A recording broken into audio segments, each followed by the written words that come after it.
Didn't wait for Sunday, didn't wait for a church, just water and a willing man. Backroad Baptism in a creek off county line. No steeple and no witnesses, but the water done its time. Buried the old man in the current, and the new one walked out fine.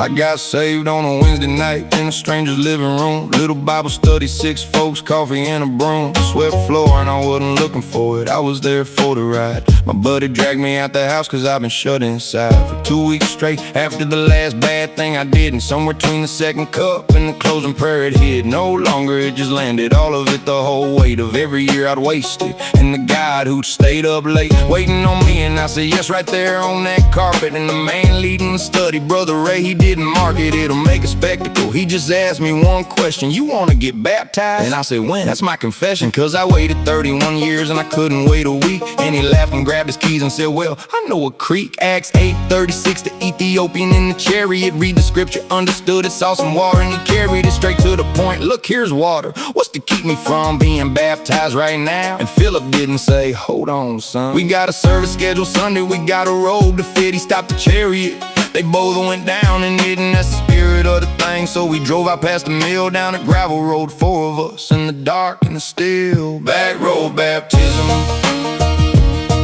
in a creek off county line. No steeple and no witnesses, but the water done its time. Buried the old man in the current, and the new one walked out fine. Water, yeah. Water was so cold, it took my breath clean out my chest. October Creek in Tennessee ain't made for the blessed or the unblessed either. And I waited out in my work boots, didn't even take them all, didn't have no Sunday suits. And Brother Ray in blue jeans with his Bible on the bank, and 2 other fellas holding flashlights. And I sank down under that black water with his hand behind my head, buried with Christ in baptism. Romans 6, and dead to the man I used to be in the cold, hit like a fist. And for about 2 seconds under there I understood the list of everything I've been carrying. Just stayed down, stayed under, and I came up out of that creek with a sound like breaking thunder in my own chest, hollering, and the flashlights on my face. And then 3 men on the bank whooping in that empty place. And I wanna tell you something about that, there was nobody there, no congregation, no camera, no announcement anywhere, just 4 men in the creek and the God who came to a gravel road. Cause he don't need a building, don't need a program or a code. He needs a willing man and enough water to go under. And I have never in my life felt cleaner than that November adjacent October night. So through driving home in wet clothes, with the heater on full blast, and the whole world smelling like it goes. On forever backroad baptism, no witnesses to call, but heaven saw it, and that's the only crowd that mattered at all. Backroad baptism in the creek off county line. Still go back there every October just to stand in it a time. And that's the water where I died, and the water where I'm fine.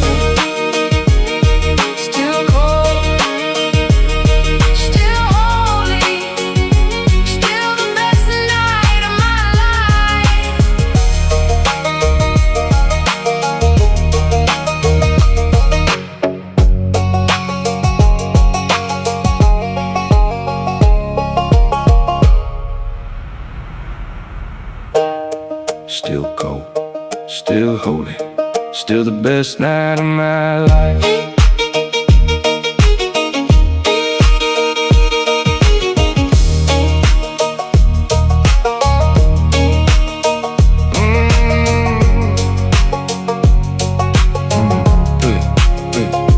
Didn't wait for Sunday, didn't wait for a church, didn't wait for Sunday, didn't wait for a church. Backroad Baptism in a creek off county line. No steeple and no witnesses, but the water done its time. Buried the old man in the current, and the new one walked out. Grandpa's second chance. God gave the boy back to me. Couldn't be a daddy, right? So he let me try again, softly.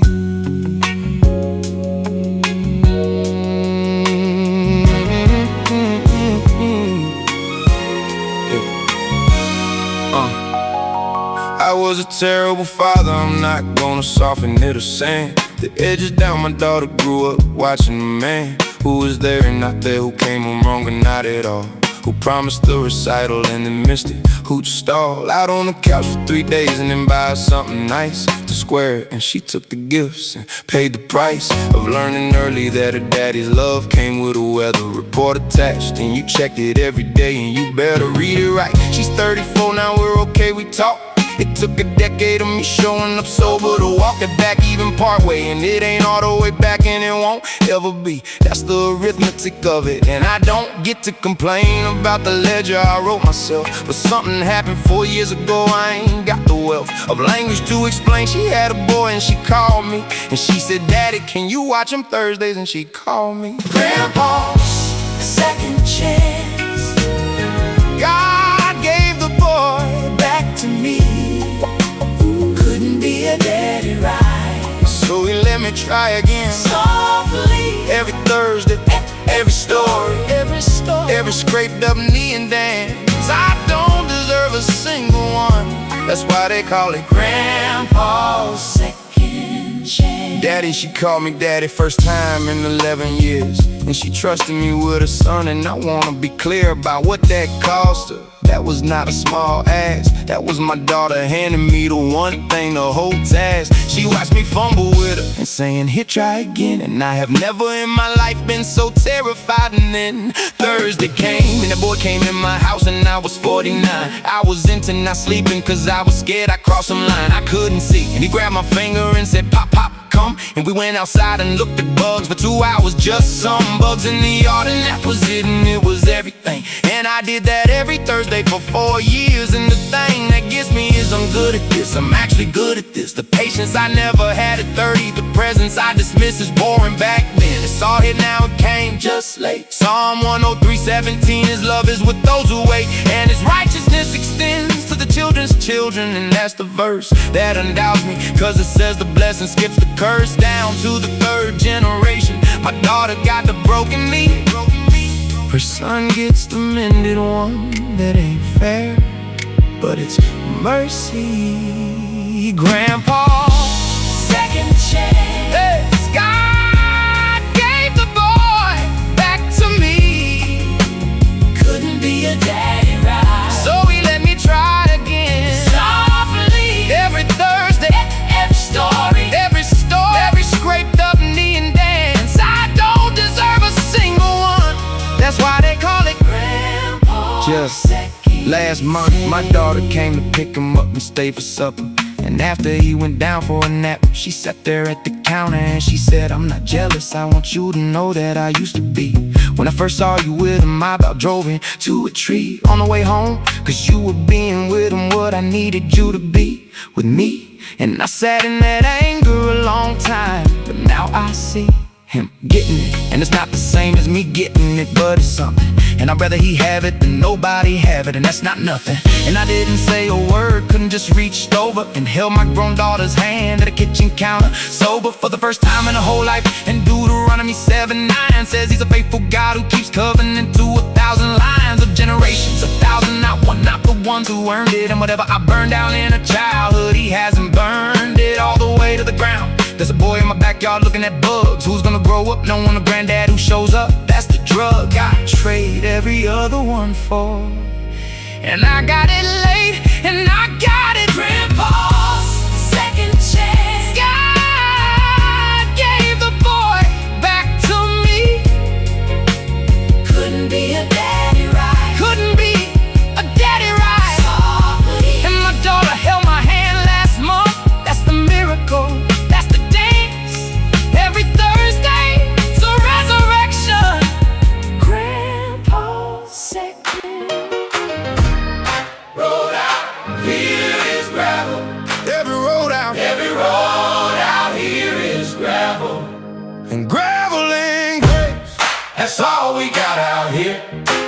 dust on the truck and dust on the soul. And a God who's drawing near. Ain't no paved road to redemption, ain't no shortcut to the place. Every mile of my coming home was gravel and grace. Yeah. Yeah. Yeah. Yeah. Hey, hey, hey. Ain't a paved road within 4 miles of where I sit. County ain't got the budget, and the folks out here don't quit complaining about it, but they don't really want it paid neither. Cause gravel keeps the traffic slow and keeps out the secret of a faster way through. And that's the whole county in a line. Slow, dusty, hard on a vehicle in mind. And every single thing that happened on this record happened here. On these roads, the creek I got baptized in, out past the pier, on Miller's Pond, the Legion Hall where I broke Dale's jaw, the library where Ruth taught me my letters at 54, the cabinet shop on Route 9 where windows said start Monday, the ditch on the Ridge Road, the little church, the Sunday I finally sat down in that pew, all of it right here. 10 square miles of gravel and about 30 years of fear. And somewhere in all that dust, grace kept showing up in a truck, in a basin, in a job, in a coffee cup. Gravel and grace, that's all we got out here. Dust on the truck and dust on the soul, and a God who's drawing near. Ain't no paved road to redemption, ain't no shortcut to the place. Every mile of my coming home was gravel and grace. Isaiah 35 verse 8, a highway shall be there, and a road that shall be called the way of holiness. And I swear, I always picture something paved, something smooth and wide, golden, maybe something you be proud to drive. But read the rest, the unclean shall not pass over it. Okay, but it shall be for those who walk on the way. And here's what they say next, and this is the part that got me. The fool shall not err therein, meaning it's a road so plain that even a fool can't miss it. Been looking for a highway my whole life when the way was always gravel, rough, slow, local, right outside. And the days I spent looking for a better road were the days I drove past it. 2 Corinthians 12:9, my grace is sufficient. And I asked it 1,000 times for something more, something smoother, something fast. And he kept saying sufficient, and it was, and it lasts. Gravel and grace, that's the whole inventory of this county. And it turned out to be exactly, precisely enough bounty for gravel and grace. That's all we got out here. Dust on the truck and dust on the soul, and a God who drew me near. Ain't no paved road to redemption, and I don't need one any place. Every mile of my coming home was gravel and grace.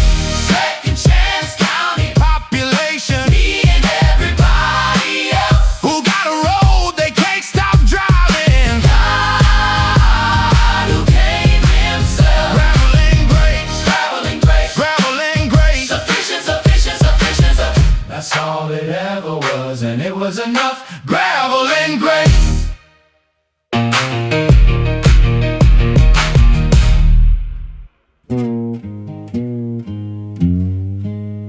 40 years old, and I couldn't read the book that saved me.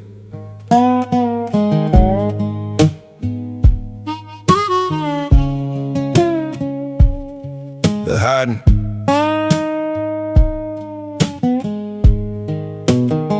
I hid it for 30 years, nobody knew, not my wife. I built a whole entire system for getting through a life without reading, memorized the menu. At every place we ate, I'll have the usual. Told folks I forgot my glasses, said I'd wait, and had them read it to me. Had my buddy fill out forms. My handwriting's terrible, 100 little storms. I steered around daily, and I was good at it, so good that 30 years went by and not one person understood that the words on the page were just shapes to me, just marks. Dyslexia, they figured later. Back then, it was just, he's not smart. Teachers passed me along, cause I was quiet and I was big. And by 14 I was working anyway, driving a rig on the farm. School was something happening to other people, and I made a whole life a good one under that steeple of a lie. Married, kids, house, truck, 30 years at the plant, and nobody knew. And I told myself I didn't have to, and I can't explain the exhaustion of that, the constant daily hourly work of hiding the one thing about yourself you sure would make them smirk. The book. Then I got saved 52 years old in a hospital chapel while my wife was in surgery, and a chaplain handed me a Bible and I took it and I said thank you, and I went out to my truck and I sat there with that book in my lap and I came unstuck completely, cause I wanted it. God is my witness, I wanted to read it, not have it read to me, not the audio. I wanted to open it myself and find the words with my own eyes, and I couldn't. 52 years old, weeping, paralyzed by a book, and that was the first thing in my whole life that the hiding cost me something I couldn't work around tonight. My way past every other thing, I found a way, not this. And I said out loud in that parking lot, Lord, I wanna read this. And that was the prayer, that was all of its 6 words. There's a woman at the library on Tuesdays named Ruth, retired school teacher, does adult literacy. And the truth is I sat in my truck outside that library for 40 minutes, 3 separate Tuesdays before I went in 40 minutes. A grown man, 52, scared of a public library. And I finally walked in and said the words, I can't read, ma'am. She didn't blink, said, well, we'll fix that, sit down. And I sat, and it took 2 years, twice a week. And that is the humblest thing I have ever done in my life. Sitting in the kid-sized chair, sounding out words. At 52, a beginner, at an age when men are supposed to have it figured out. Psalm 119, 130. The unfolding of your words gives light. It gives understanding to the simple. And I was the simple, alright. 1 Corinthians 1:27. He chooses the foolish things to shame the wise. And there ain't nothing foolisher, nothing that stings worse than a grown man learning his letters. And he chose it in the first chapter I ever read alone, John 1. I could barely get through it for the crime. In the beginning was the word, and I could see it with my own eyes. 54 years old, and I heard it different than every time it had been read to me before. Cause it was mine, now I went and got it through that library door. Learning to read at 40, we're 52 if we're honest. Sat in a little wooden chair and sounded out the promise.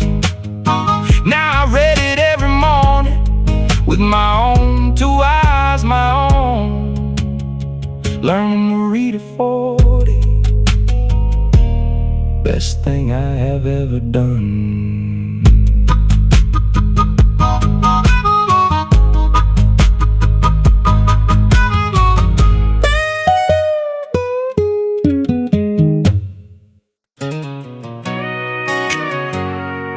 Town, new zip code, no friends,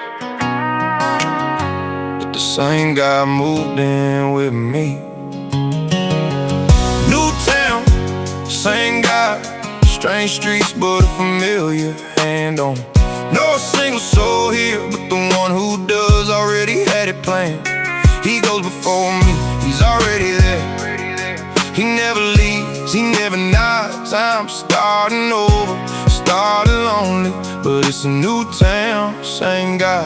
Took the job 3 states away, cause I needed a fresh start. New town, new apartment, knew everything but my heart. And nobody warns you about the loneliness of the move. The research even names it situational. They prove that when you realize relocate, when you start over, when you leave. The whole ever connection, it's a specific kind of grieving. I felt it that first night, boxes stacked up to the ceiling. Not a friend within 300 miles, that hollow empty feeling of a man who knows nobody in a town that don't know him. Sitting on the floor with a pizza and the light so dim, and I almost let it sink me, almost called it a mistake. Almost packed it back up, drove back home for my own sake. But then I remember Joshua 1, wherever you go, the Lord your God is with you, and he made the move, I know, cause he don't stay behind in the old town when you leave. He goes before you to the new one, that's what I chose to believe. No, new town, same guy, strange streets but a familiar hand on.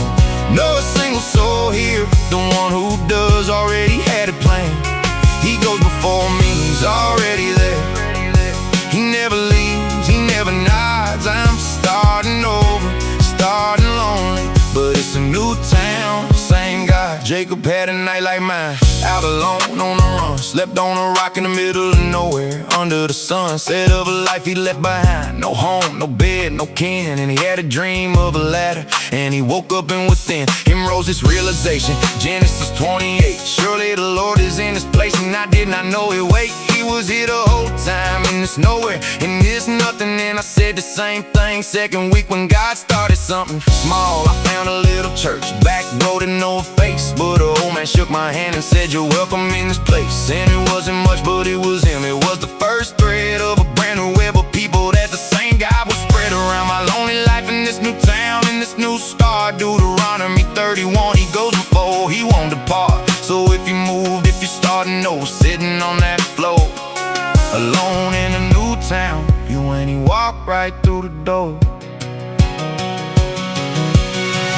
New town, same God, strange streets but a familiar hand. Didn't know a single soul here, but he was building something I couldn't understand.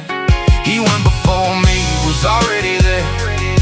He never left, he never nods. I started over, starting lonely, but it's a new town, same God, same God in the new town, same hand in the strange place. He moved in when I moved in, and he filled the empty space. New town, same God, he was here before I got here. I'm not alone.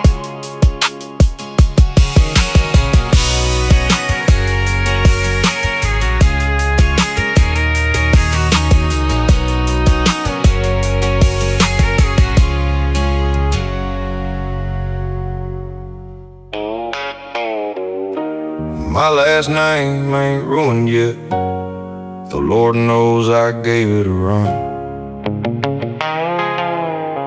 3 generations built it up, and I near tore it down for fun.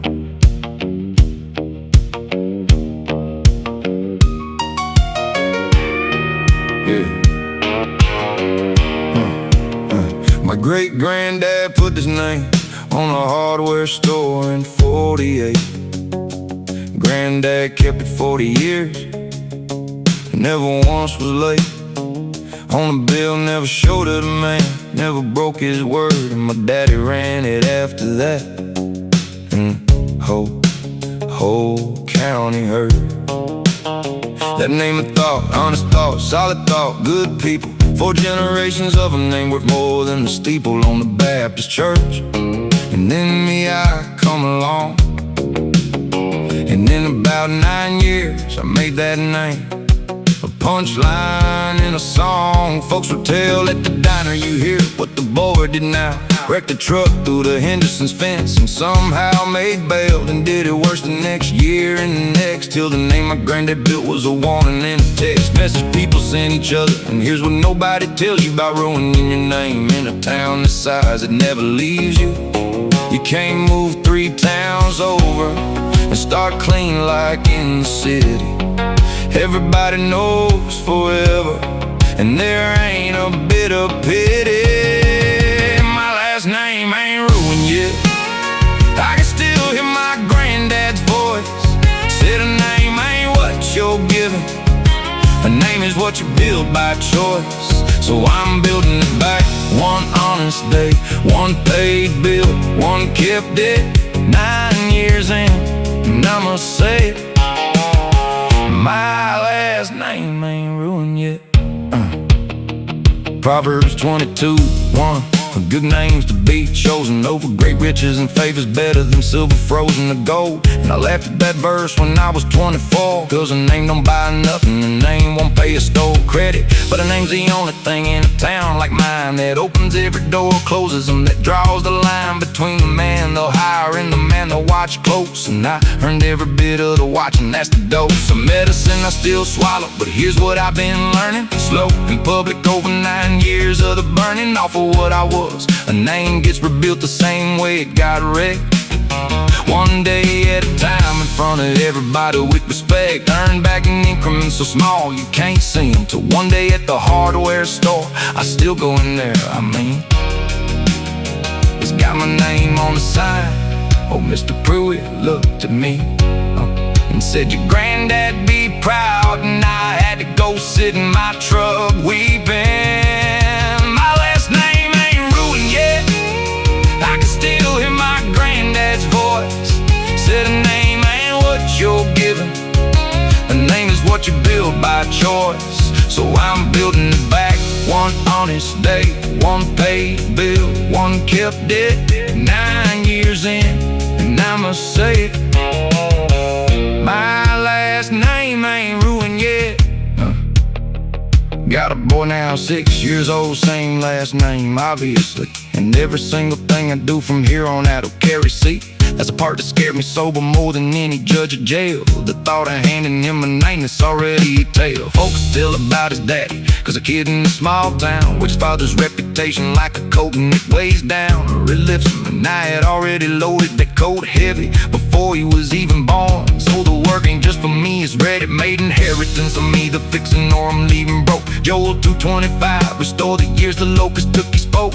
And I believe he's doing it not by erasing what they saw, but by giving them something new to watch, something without a flaw. And the day after day, year after year, in front of the whole county that watched me ball, the public revealed of a soul and a name. And the day my boy hears your good one like your dad, that'll be the day I know the name came back from where it had. My last name ain't ruined yet, and my boy's gonna carry it clean.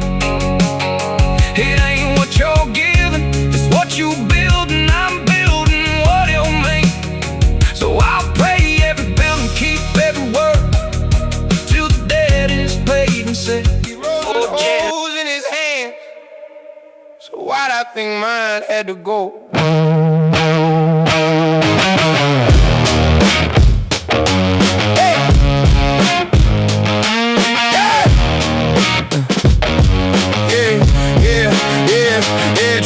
Faded, but they never fully went. Left on tells on me every summer, every time I'm sent to a job site in short sleeves, every doctor's appointment, every time my daughter grabs my wrist, a disappointment of a body that keeps records out of race if I could pay.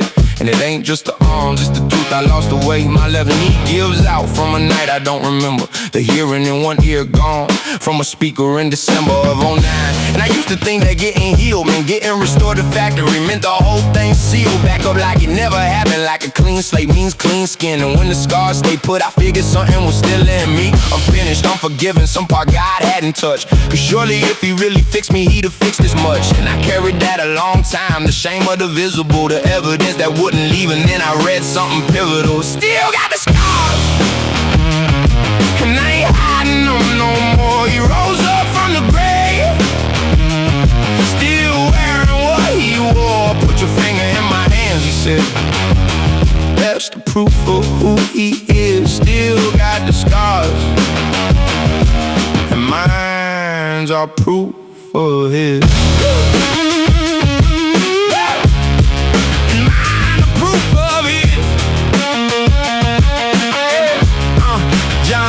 John 20:27, Jesus resurrected resurrected, glorified. Brand new body, death defeated, everything applied. And he's got holes in his hands, he kept them, think about that. The one man in history who could have come back with all that. Erased, perfect, unmarked, no evidence of the cross. And he kept the wounds on purpose, didn't count them as a loss. Or a blemish on the miracle he left with him. Said, Thomas, put your finger here, the scars would have proof. They would have promised that the risen one and the crucified one were the same. And Isaiah 53, by his wounds, by his shame, what healed the wound is the healing, the mark is the medicine. So maybe my arm ain't a failure of what God did. Maybe it's evidence, maybe the reason a 19-year-old kid in the parking lot after a meeting looked at my arm and asked, does it ever stop? Is exactly why it's still there. Cause a man with a clean arm couldn't have answered him, but I could. That's the whole charm, still got the scars, and I ain't hiding them no more. He rose up from the grave, still wearing what he wore. Put your finger in my hand, he said. That's the proof of who he is, still got the scars. And mine are proof of his. Mine are proof of his.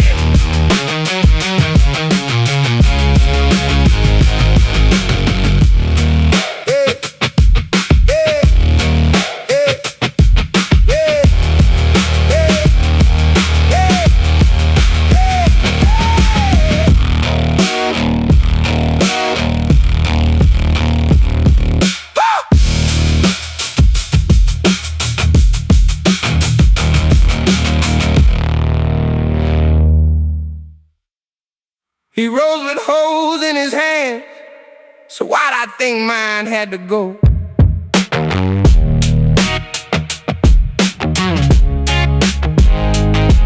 Hey.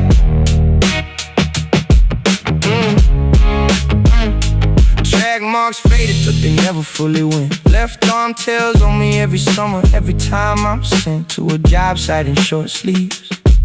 Every doctor's appointment, every time my daughter grabs my wrist. The disappointment of a body that keeps records I'd erase if I could pay. And it ain't just the arm, just the tooth I lost away. My left knee gives out from a night I don't remember. The hearing in one ear gone from a speaker in December of '09. And I used to think that getting healed meant getting restored to factory, meant the whole thing sealed back up like it never happened. Like a clean slate means clean skin. And when the scars stayed put, I figured something was still in me. Unfinished, unforgiven, some part God hadn't touched. Cause surely if he really fixed me, he'd have fixed this much. And I carried that a long time, the shame of the visible, the evidence that wouldn't even. Then I read something pivotal. Still got the scars, and I ain't hiding them no more. He rose up from the grave, still wearing what he wore. Put your finger in my hands, he said. Check the box. Hey, but the box ain't my name. Yeah. Check the box, check the box, check the box, check the box ain't my name. Yeah. Oh, there's a box you check on the application. Tells them everything about your situation. One little square and it kills the conversation. 7 years clean and it's still my designation. But the box ain't my name and the box ain't my worth. God made me new, that's a second birth. Yeah. There's a box you check on the application, got a different documentation. Yeah. Have you ever been convicted of a felony? And there it is, the one square on the page that undoes every bit of business I built since I got out. Every class and certification, every glowing reference, every year dedication. Cause they read the resume top to bottom, they're impressed. Then they hit that little checkbox and the whole thing gets compressed into one word. No, sometimes a call, mostly nothing. 41 applications in 8 months, and I ain't bluffing when I say I almost quit. Cause a man can only get his hope built up and knocked down so many times, and yet I kept filling them out. Kept checking that box sign, it's never lied on one, not once. Cause I made a promise that whatever the old me did, the new one tells the truth, even when the truth costs, even when there ain't no proof that it'll ever pay. And 41 times it didn't. 41 notes for a crime that's 14 years hidden. There's a box you check on the application. Tells them everything about your situation. One little square and it kills the conversation. 7 years clean and it's still my designation. But the box ain't my name and the box ain't my worth. God made me new. There's a second birth. There's a box you check on the application. But heaven's got a different documentation. But I ain't the box. Check the box. New creation walks. Check the box. Old things past. The new done last. Man reads the record. God reads the heart. Man sees the ending. God sees the start. The paperwork says what I was, not who. 2 Corinthians 5, he made me new. 2 Corinthians 5:17. If any man's in Christ, he's a new creation. No thing's gone, the whole thing spliced together different. And I hold that verse like a document, cause the states got their file and it's permanent. But the covenant I'm under's got a different record and a different clerk. And when God pulled my file, he didn't see the dirt and murk. He saw sun, full stop, no box, no little square. Isaiah 43. Forget the former things he declared. Behold, I'm doing a new thing, don't you perceive it springing up? And I perceive it. In 42 in the cup, finally caught something that shot on the name Wendell. Read my application, saw the box, call me anyway, said send you my address. Coming Thursday, let's talk. And that Thursday change it all. But that's the next song point, it's the box, ain't the final call. Men will read your record till the day that you're deceased. But the only file that's forever's the one where you're released. There's a box you check on the application. Tells them everything about your situation. One little square and it kills the conversation. 7 years clean and it's still my designation. But the box ain't my name and the box ain't my worth. God made me new. There's a second birth. Oh, there's a box you check on the application. But heaven's got a different documentation. Check it on this, check it proud. The box ain't the man. Check it on this, check it proud. The box ain't the man. Woo!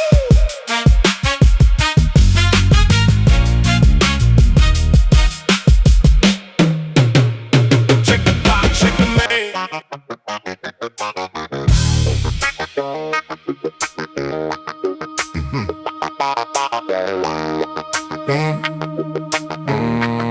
The fist fight and the foot washing. Same two men, 20 years apart. One drew blood in a parking lot. Yeah, one broke something in my heart. Yeah. Me and Dale Rucker had a thing going back to high school ball. He took my starting spot, I took his girl, and that was all it needed. 20 years of a feud in a town too small to ever let it die, and every year it crawled. Back up, but comment at a bar, a look across the store, a truck riding my bumper on the highway and then mowed. And words in no four outside the Legion Hall on a Friday. Both of us drunk, both of us stupid, both the same way. Ruined by the same disease and too proud to admit it. And I hit him first, I own that, I hit him and I split it. Open his jaw 3 places and they wired that night. And I did 90 days and he did outpatient. And the fight never actually ended, it just moved from fist to silence. 20 years of pretending the other one was violence. In human form, 20 years of telling the same story, where I was right and he was wrong, that was my glory. Then the preacher brought out the basins. Maundy Thursday service, little church foot washing night. And you don't get to pick your partner, they just pair you off. Alright. And I turn around and there's Dale Rucker holding the towel, and the basin in his hands are shaking, and my whole soul howls, 'cause I would rather have done anything than that. John 13:14, if I, your Lord, had washed your feet, then that means you should wash each other's. And Jesus said it to the men who'd argue about who was greatest and who denied him. And then there's Matthew 5, leave your gift at the altar, go first and be reconciled to your brother. And I read that verse 100 times and always thought someday when he apologizes, and there he was kneeling first with the water, no disguises. The fist fight and the foot washing, same two men, 20 years apart. One drew blood in a parking lot, one broke something in my heart. He knelt down first with the water, before I could get my pride to move. The fist fight and the foot washing, and 20 years of hate just flew. He didn't say sorry, neither did I, not that night, not one word.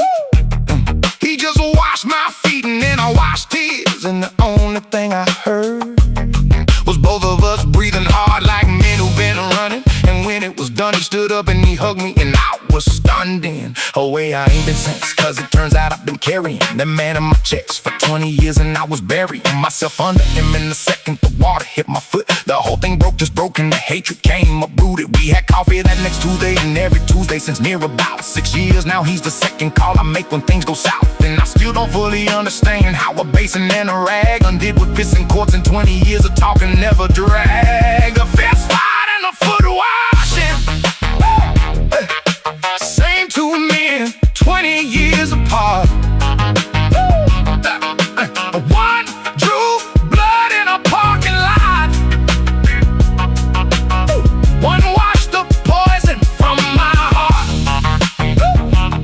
He knelt down first with the water, and I ain't been the same man since.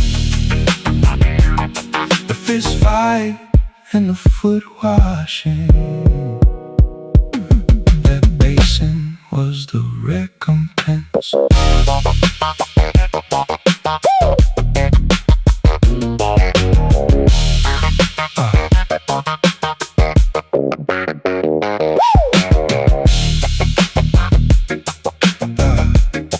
Same time, I love you, brother.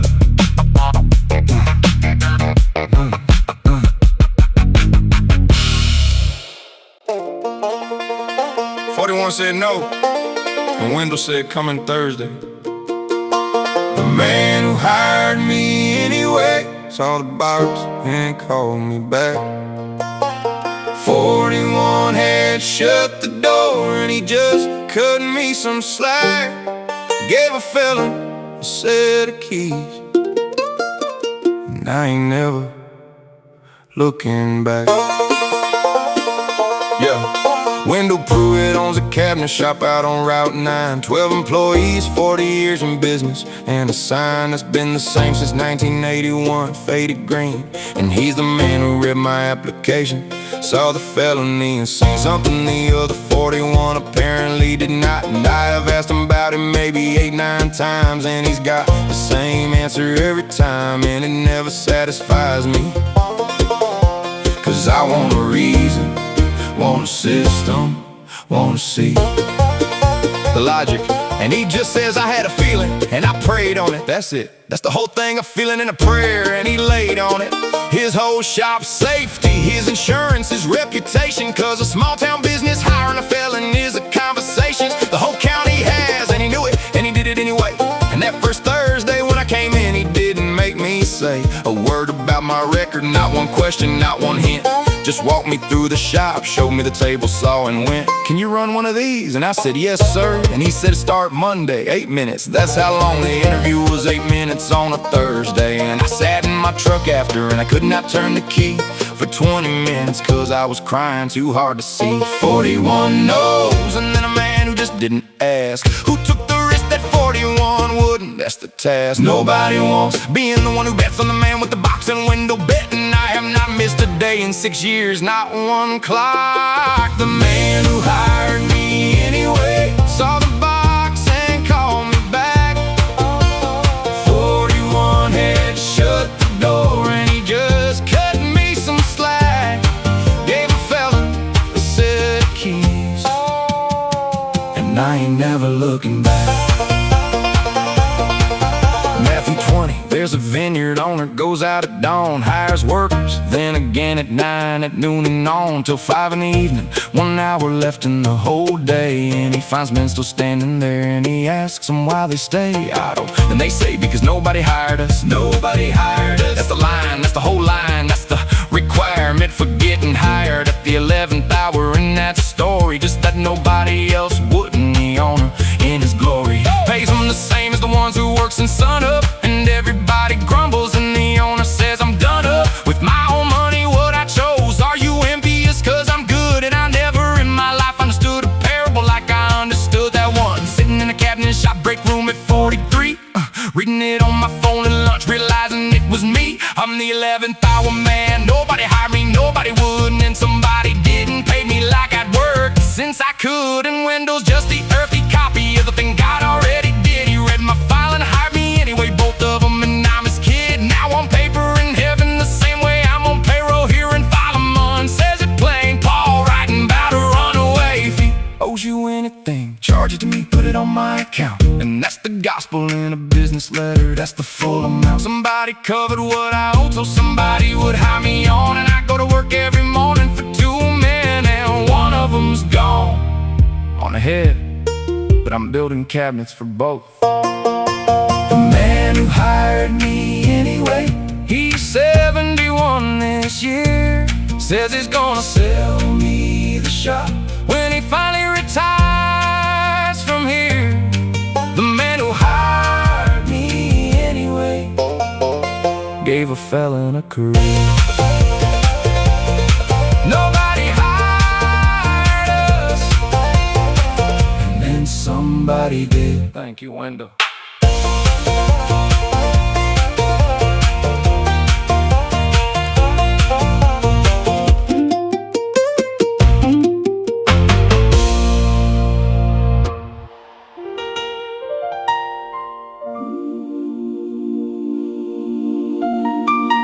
For years I stood in the back of that sanctuary.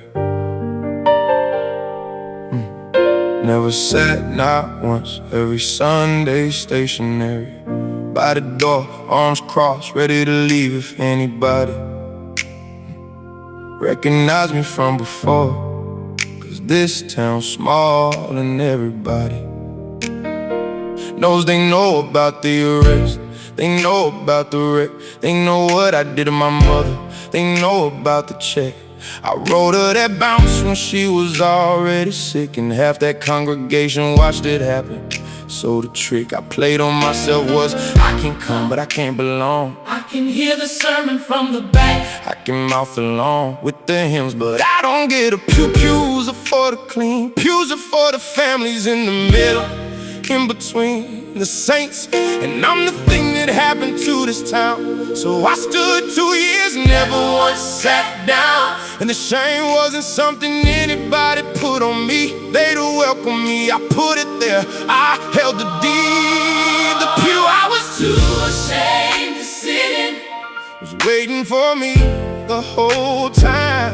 Nobody ever told me to stand. That shame was mine, that line was mine. He said, come to the throne with confidence. And I stood in the back and cried. The pew I was too ashamed to sit in had my name on it all my life. Luke 18:13, there's a tax collector standing Far off in the temple, wouldn't lift his eyes, demanding nothing, just beating his chest, saying, God have mercy on me, a sinner. And I lived in that verse, that was me, literally standing at a distance. Sure, that distance was my station. But read the next verse, read it, this man went home justified. Not the Pharisee up front, the one who stood aside. And that's the thing I missed for 2 whole years of standing. The distance wasn't a disqualification, God was already handing him the verdict while he stood there feeling like a fraud. Hebrews 4:16, come boldly to the throne of God. Boldly, that's the word, not creep up, not stand back. And I've been reading my own shame as if it was a fact, about what God thought of me when it was just what I thought. And the pew had been sitting empty the whole time, already bought. Sit down, Sit down, sit down, sit down. whoa. Sit down, sit down, sit down. Nobody's checking if you Earn the seat. nobody's counting up your defeat. The blood already made the room, Already. rolled away the tombs. So sit down in the middle, Sit down. in the front, Sit down. sit down like a son and Not a stunt. not a stunt. Shame your holy name from him. Sit down and let it in. The pew I was too ashamed to sit in. Was waiting for me the whole time. Nobody ever told me to stand. That shame was mine, that life was mine. He said, come to the throne with confidence. And I finally walked up the aisle. You I was too ashamed to sit in. I sit there every Sunday now, and I smile. The pew I was too ashamed to sit in. That's my seat now.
Should've died in that ditch.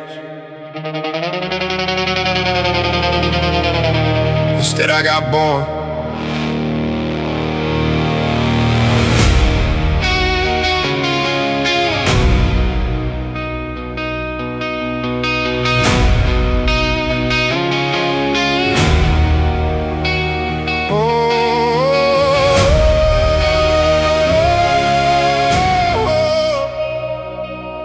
Should've died in that ditch.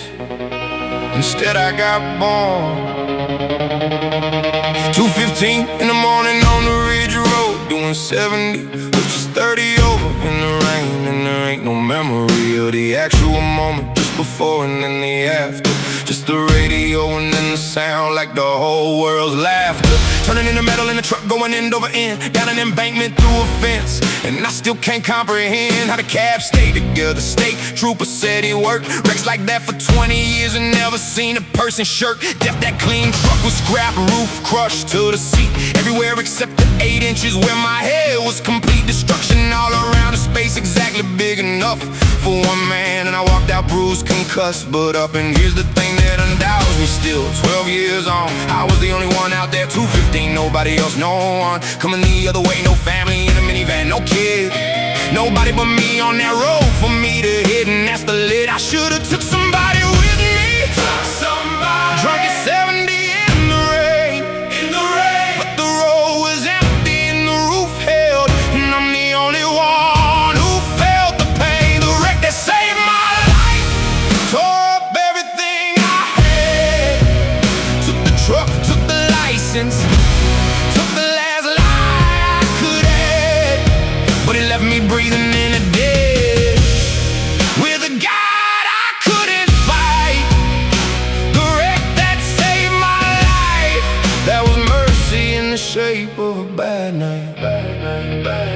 Woke up in the hospital, till my mother was there crying. And I lied to her even then, even after nearly dying. Said the road was slick, said the deer ran out. Said I was tired, and she nodded, and she held my hand, and she knew I was a liar. And that's the moment, not the wreck, that's the moment it broke. Watching my mother decide to believe a thing we both knew was a joke, because the truth was too heavy for her to pick up that night. And I saw what I made her into, and something in me went wide, hot and cold and then still. Romans 8:28, all things work together for good. And I used to hate that verse, thought it was something folks say. Your funeral's the coat, but a wreck ain't good, a wreck is a wreck. That ain't the scope of what it means. It don't say the wreck was good, it says he works it. Takes the wreckage and works it like a man in the dirt who turns over ruined ground into a field. Genesis 50:20, what you meant for evil, God meant for good. And there was plenty of evil in what I did that night, and he worked it anyway. Should've took somebody with me, took somebody. Should've never walked away, walked away. But the road was empty and the roof held, and I got 12 more years to say the wreck that saved my life.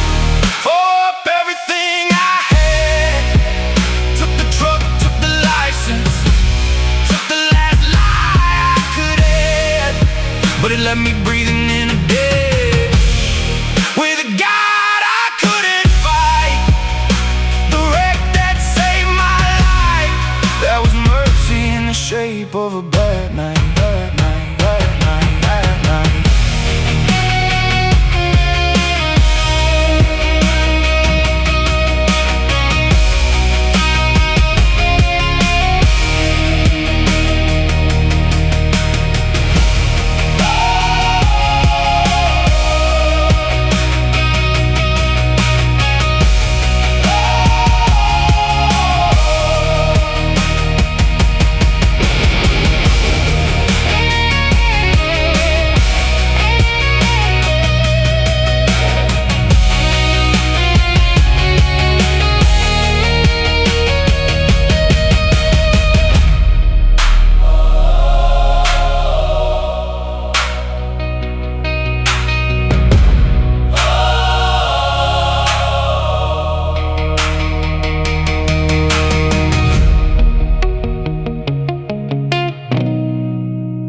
Should've died in that ditch,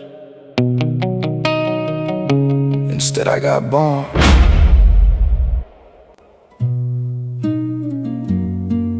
Just me and the whippoorwill at 4 in the morning, and that's church.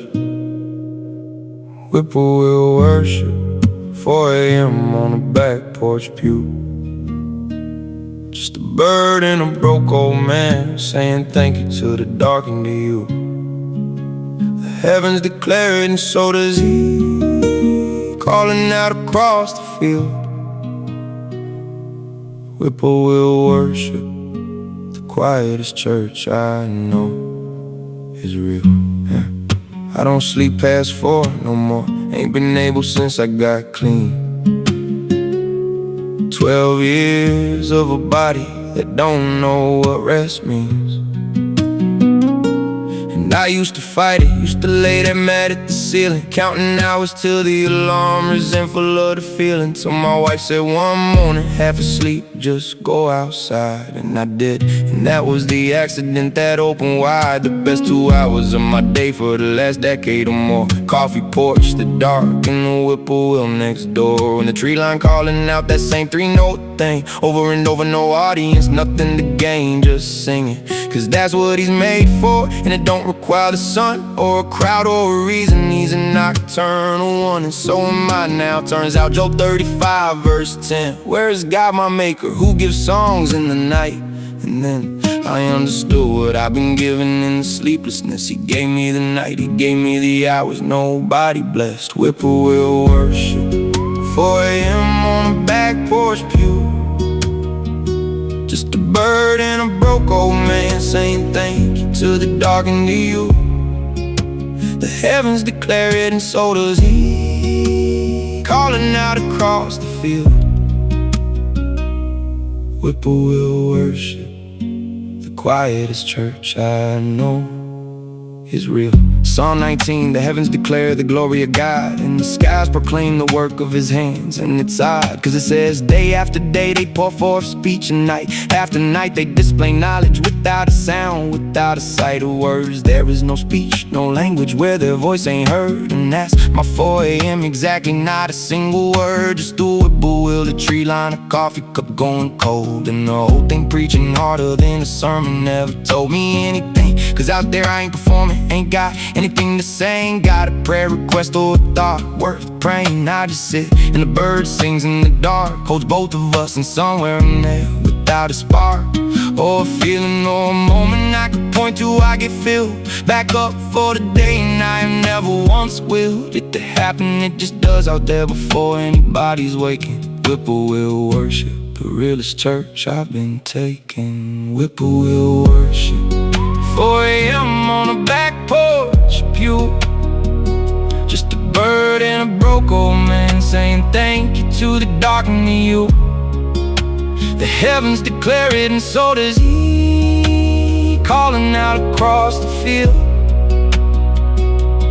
Whippoorwill worship, the quietest church I know is real.